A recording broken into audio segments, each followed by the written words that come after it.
Okay, so this is the notes for 6.3. The process for finding inverse, or the inverses.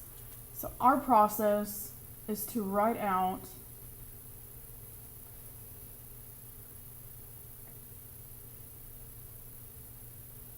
the operations we perform in order according to PEMDAS.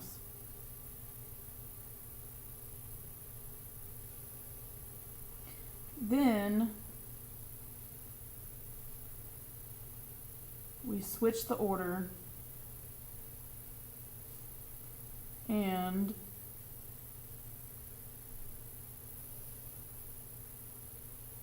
do the opposite operation.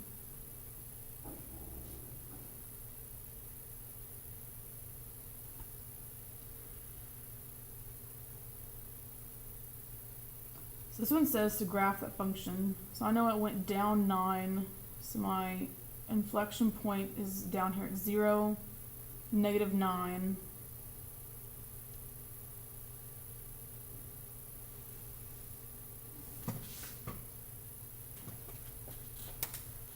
So I have the point -1, 10, 0, -9, and 1, -8.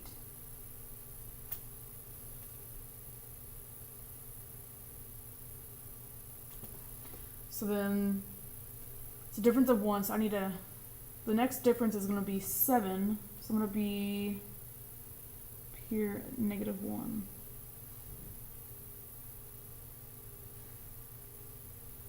So it kind of curves up.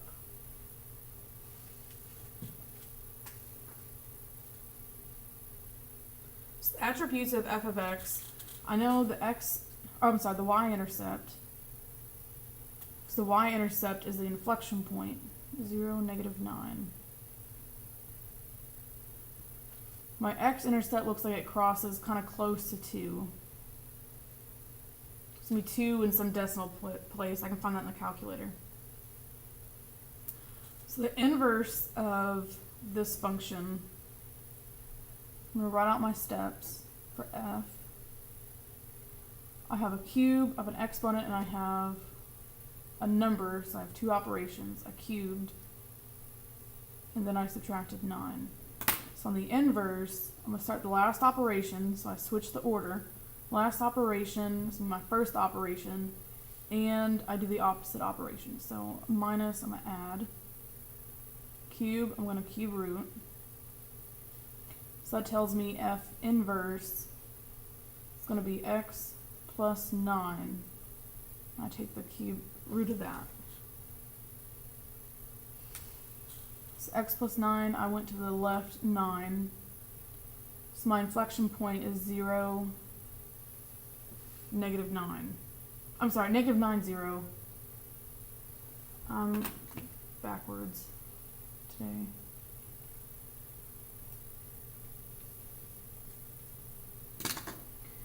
-9, 0. And it's the opposite of that point. So I just found my x-intercept. So all these points are going to be flipped. So I'm going to have 10, -1. I'm going to have -8, 1. I'm going to have -1, 2.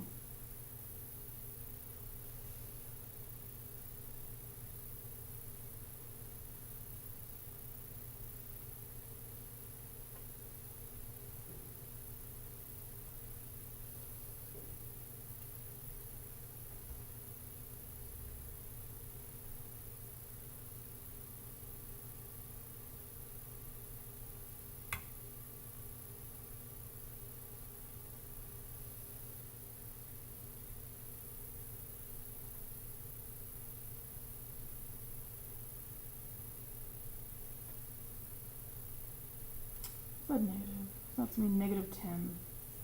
I'm sitting here trying to figure out what's going on. So -10, -1, -9, 0, -8, 1, and then -1, 2.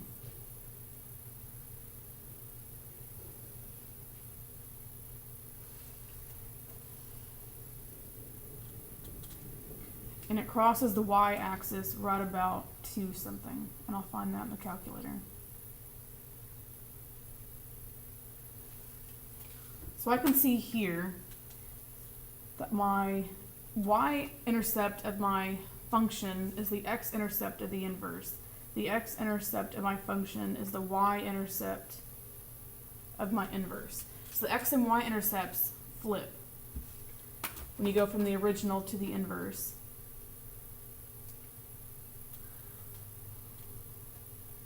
So it's easier to find the y-intercept in the table, because the table, you just look when x is 0, that y value, that's your y-intercept. So I'm going to put in the inverse and look at the y-intercept.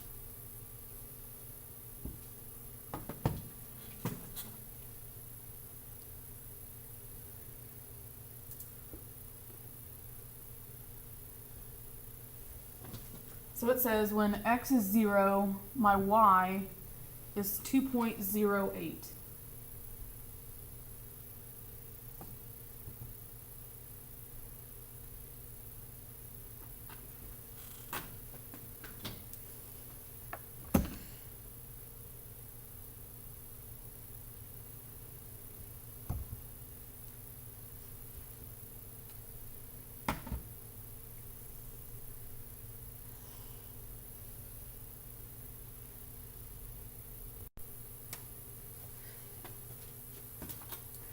So the next two, it says graph 0.5x cubed. Find the equation for the inverse and graph it. So the original goes through the origin, and then it kind of bows out.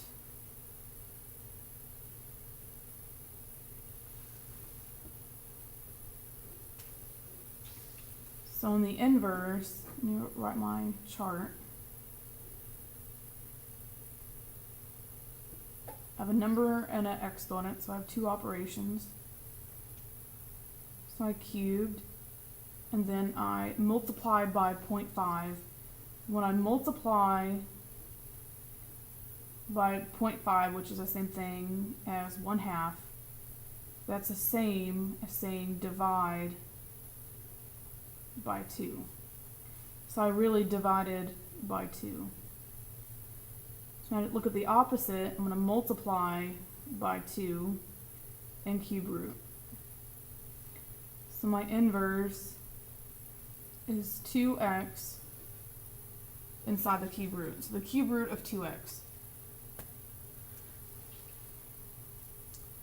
So my inverse is going to share the origin. So it'll look something like this. Yeah.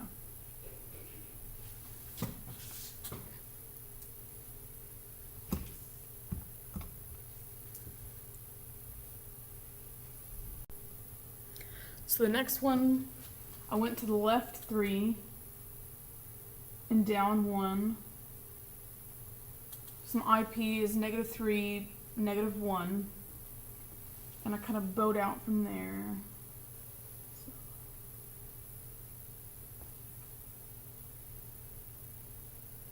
Something like that.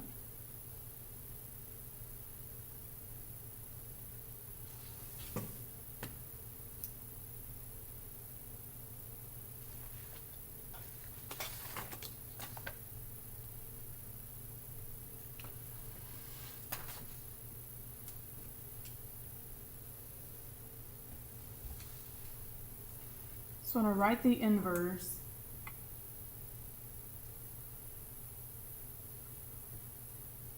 I have 2 numbers and I have the cube root.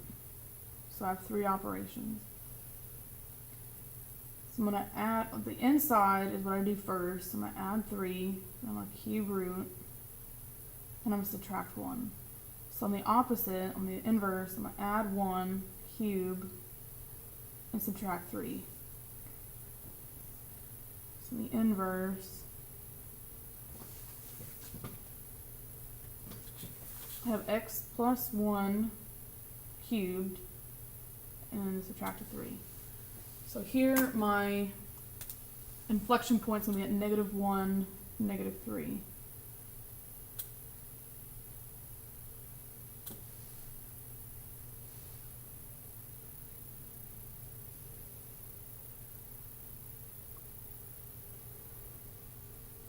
So it looks something like that. And there should be some symmetry when you graph the inverse and the original. If you remember, that's because the function and its inverse are symmetric around the line y equals x.